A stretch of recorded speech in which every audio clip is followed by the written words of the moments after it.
നവകേരള യാത്രയിലെ രക്ഷാപ്രവർത്തകർക്ക് പണി വരുന്നു. എ.ഡി. തോമസിനെ തല്ലിയ ഗൺമാന്മാരെ സസ്പെൻഡ് ചെയ്തേക്കും. എ.ഡി. തോമസ് ഉടൻ പരാതി നൽകും.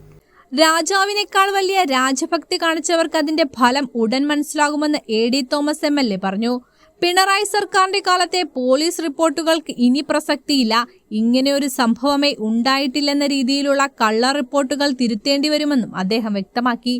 നവകേരള സദസ്സിനിടെ കേരളം നടുക്കത്തോടെ കണ്ട ആ കാഴ്ച ഇന്ന് മലയാളികളുടെ മനസ്സിലുണ്ട്.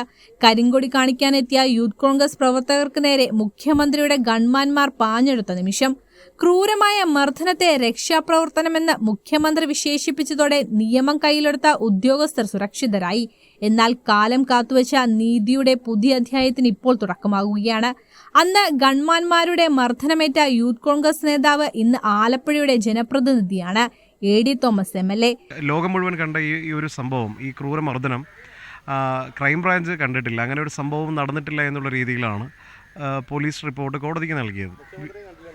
തീർച്ചയായും മുഖ്യമന്ത്രിയും അങ്ങനെ ഒരു സംഭവമേ കണ്ടിട്ടില്ല. പക്ഷേ അത് കേരളത്തിലെ ജനം കണ്ടിരുന്നു.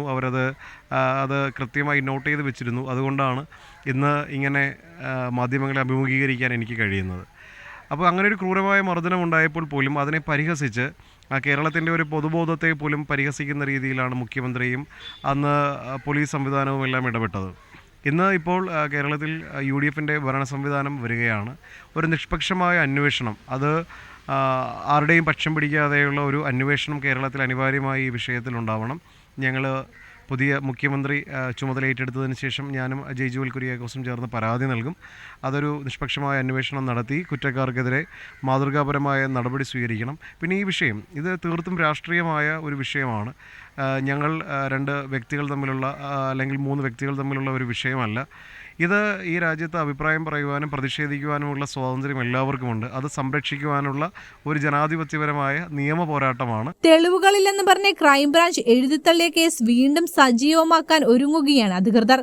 അനിൽകുമാറും സന്ദീപും ചെയ്തത് കേവലം ജോലി മാത്രമാണെന്നും മർദ്ദനത്തിന് സാക്ഷികളോ CCTV ദൃശ്യങ്ങളോ ഇല്ലെന്നുമായിരുന്നു പോലീസിന്റെ വിചിത്രമായ കണ്ടെത്തൽ.